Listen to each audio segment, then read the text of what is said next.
Excellency, most distinguished Mr. President, ladies and gentlemen. It is my great pleasure to welcome to Warsaw, to welcome to Poland, the President of the United States of America, Mr. Donald Trump. I am delighted with this visit in Warsaw, which is one of the first international visits paid by Mr. President Trump. This visit stresses our bond and the high quality of the alliance between Poland and the United States. It also demonstrates that we are and that we mutually assess each other as loyal partners, as those who cooperate on many different areas, including the area of security within NATO alliance. And today, this was one of the topics of our discussion that we had during our tete-a-tete meeting with Mr. President, followed by a plenary session of our two delegations. We talked about the presence of American soldiers in Poland. We talked about strengthening security of our part of Europe, including the eastern flank of NATO. We discussed generally the security situation in this part of Europe. Apart from that, we mentioned the situation in Ukraine. We talked about the upcoming Zapad 17 military exercise, which will take place in Belarus. We also talked about contracts connected with the modernization of the Polish armed forces. We discussed the already entered into agreement between Poland and the United States on purchasing Patriot missiles. So we discussed the implementation of the Wisła program. We also discussed the implementation of another program codenamed Homar. We discussed about all the things that will be implemented in the next few years as regards strengthening the security of Poland. Ladies and gentlemen, I am delighted. After these conversations, I have a feeling that the United States is thinking very seriously, and Mr. President Donald Trump is thinking very seriously about Poland's security. He's also thinking very seriously about the United States of America as our loyal ally. The President stressed very strongly the strength of the Polish community in the United States, of our Polonia, of the Polish Americans, whom he met even before elections. And Mr. President, once again, thank you very much for that. Thank you for noticing also the contribution of Polish Americans and Polish people in the development, in the building of the prosperity of the United States of America. But apart from that, ladies and gentlemen, we discussed economic contracts, not only military ones, but also those connected with security. We spoke at length about LNG gas deliveries to Poland. I am really pleased that the first shipment of LNG gas arrived to Poland on the 8th of July from the United States. This has turned out hugely successful. There were no problems whatsoever. There were no barriers to ship that gas to our LNG terminal through the LNG terminal in Świnoujście. This opens up the path to more contracts. I hope that in the near future there will be a long-term contract entered into for LNG gas deliveries from the United States, and that through this we will diversify sources of supply of this hugely important raw material to Poland. In a few moments, together with Mr. President, we will attend the Three Seas Summit, where we will also going to discuss issues pertaining to energy security and pertaining to the development of the transatlantic bond between Europe and the United States. We will also talk about the development of infrastructure in our part of Europe, in Central Europe. But we are also going to discuss the development of the European Union, because all the Three Seas Initiative countries are EU member states. And whenever we talk about the implementation of the cohesion policy, then we are looking at it from the European Union perspective. We want to implement it through the development of infrastructure along the north-south axis to increase competitiveness of our countries, and by the same token to increase the competitiveness of the entire European Union. I hope that we'll be able to do that also in cooperation with the United States, according to the win-win principle that this is going to be beneficial both from the United States and for our countries. Mr. President, once again, welcome. I'm hugely delighted with your visit in Poland, and in my capacity as President of the Republic of Poland, thank you very much on the behalf of the entire Polish society, of the Polish people, for coming to Poland. Thank you, Mr. President. The President of the United States, Mr. Donald Trump, the floor is yours. Well, thank you very much, President Duda, and for your really gracious hospitality. We've had a wonderful stay. It's been quick, but the people of Poland have been so fantastic. And as you know, Polish Americans came out in droves. They voted in the last election, and I was very happy with that result. So I just want to thank you, and I want to thank them. It's a true honor to be here in Poland.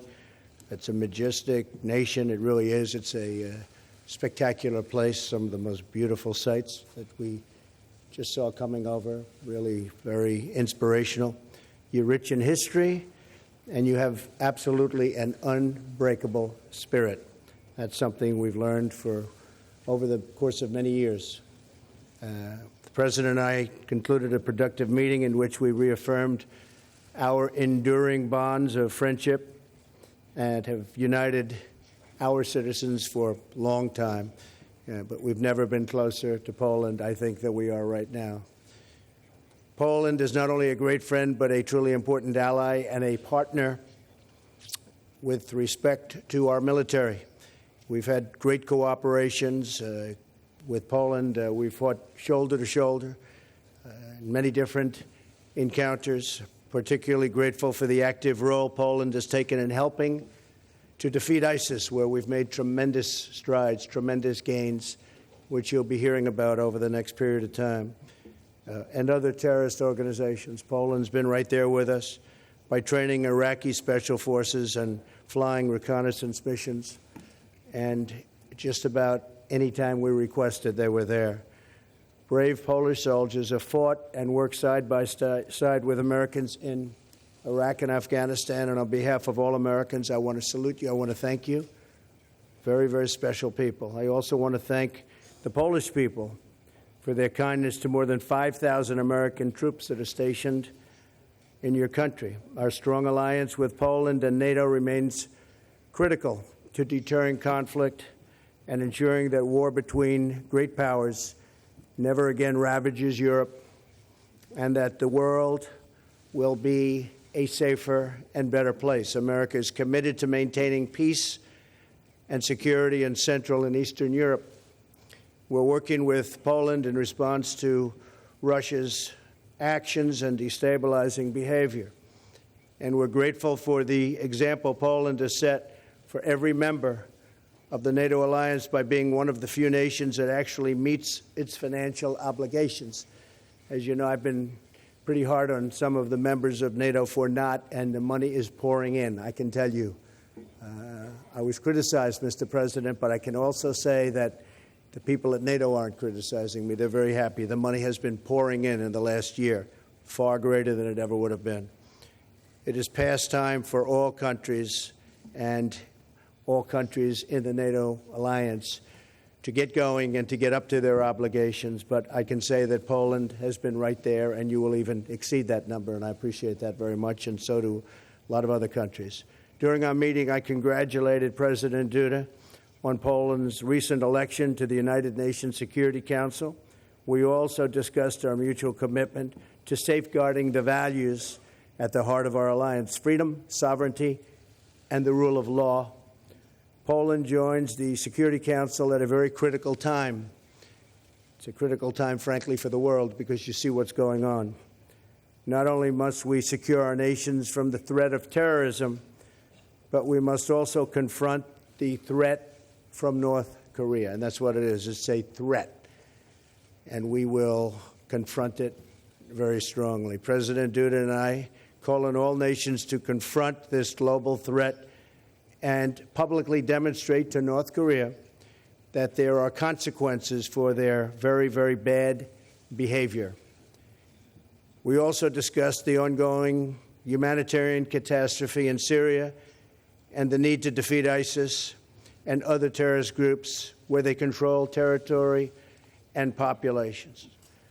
We have fought very hard and very powerfully against ISIS since I've been president, and we've made tremendous gains, far greater than has ever been made with respect to that group. while the cities of Raqqa and Mosul will soon be liberated from these murderers, criminals, and butchers, we recognize that Syria requires a political solution that does not advance Iran's destructive agenda and does not allow terrorist organizations to return. We also reaffirm that any nation that values human life can never tolerate the use of chemical weapons, and we won't tolerate it either. Finally, we agreed to work to expand commerce between our countries. We strongly support the 3Cs initiative, and America stands ready to help Poland and other European nations diversify their energy supplies so that you can never be held hostage to a single supplier, or, as we sometimes call it, a monopoly. I'm pleased to report that the first shipment of American liquefied natural gas arrived in Poland last month, and there'll be many more coming. Maybe we can get your price up a little bit, but that's okay. He's a tough negotiator. We look forward to making the economic ties between the United States and Poland even stronger through trading relationships, and that is a balanced and reciprocal one. We want reciprocal trade relationships. We don't have too many of them. I said before that the United States has made some of the worst trade deals ever in history. That's going to change. That's going to change. The friendship between our peoples dates all the way back to the American Revolution. It's a long time. I look forward to speaking more about these enduring bonds of faith and freedom when I address the entire Polish nation in just a little while. I hear we have a big crowd, Mr. President. It's going to be a big, I think they're showing up for you, not for me, right? We're going to have a big crowd. That's what the word is. So, President Duda, thank you again for welcoming Melania and myself to your beloved homeland.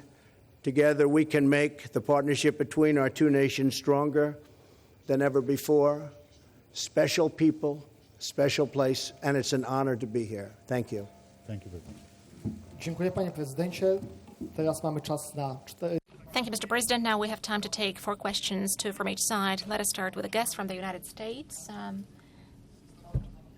Is there any question from the U.S. side?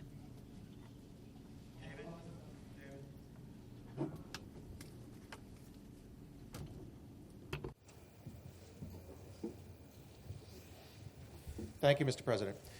In light of North Korea's latest ICBM testing, do you think they're beyond redemption, or is there a chance they might actually make a U-turn? And are you willing and ready to launch military action against them? and if I may, I have to ask about this. Since you started the whole wrestling video thing, what are your thoughts about what has happened since then? I mean, CNN went after you and has threatened to expose the identity of a person they said was responsible for it. I'd like your thoughts on that. Yeah, I think what CNN did was unfortunate for them. As you know now, they have some pretty serious problems. They have been fake news for a long time. They've been covering me in a very dishonest way. Do you have that also, by the way, Mr. President? But CNN and others, I know others. NBC is equally as bad, despite the fact that I made them a fortune with The Apprentice, but they forgot that. But I will say that CNN has really taken it too seriously, and I think they've hurt themselves very badly, very, very badly. And what we want to see in the United States is honest, beautiful, free, but honest press. We want to see fair press. I think it's a very important thing. We don't want fake news. And by the way, not everybody is fake news, but we don't want fake news. Bad thing, very bad for our country. As far as North Korea is concerned, I don't know. We'll see what happens. I don't like to talk about what I have planned, but I have some pretty severe things that we're thinking about. That doesn't mean we're going to do them. I don't draw red lines. President Obama drew a red line, and I was the one that made it look a little bit better than it was, but that could have been done a lot sooner, and you wouldn't have had the same situation that you have right now in Syria. That was a big mistake. But I think we'll just take a look at what happens over the coming weeks and months with respect to North Korea. It's a shame that they're behaving this way, but they are behaving in a very, very dangerous manner, and something will have to be done about it. Thank you. Thank you, David. And Mr. President, since we're speaking about press freedoms, your party has significantly clamped down on press freedoms in the last year and now appears to be weakening the power of the national courts as well. Do you think that people who live in other modern democracies, including some Americans, are wrong to criticize you for limiting which reporters can cover the parliament? Szanowny Panie, odpowiadając. So, to respond to your question, sir, media order is a very significant thing indeed. And when we look at the situation in the United States, when we look at the situation in Poland, in every case you can see a lot of pathologies. I can give you an example of one of Polish magazines which compared two TV channels of two different broadcasters. And as an example, one of those broadcasters did not report about my visit to Croatia, the visit of the President of the Republic of Poland to Croatia, a very important one, which was preparing the Three Seas Summit, because this broadcaster does not really like me as the President of Poland. So I'm permanently criticized by that broadcaster. But I believe this is just the reality. This is the right of the media. In Poland, we've got an absolute liberty and freedom of the media.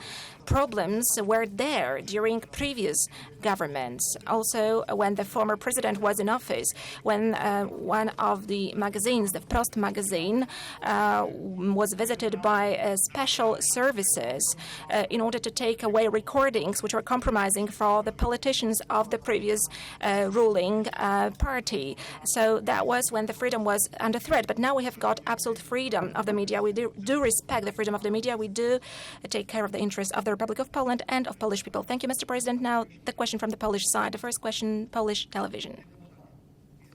One question, please. Miłosz Kuczyk, I represent the Polish television. One question concerning energy, because both of you mentioned energy sector and the deliveries of LNG. So my first question goes to President Trump. In what time perspective do you think a permanent contract could be entered into to ensure LNG gas deliveries, American deliveries to Poland? And the question to President Duda.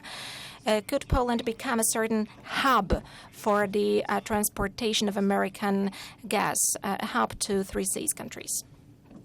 Question. I think we can enter a contract for LNG within the next 15 minutes. Do you have anybody available to negotiate?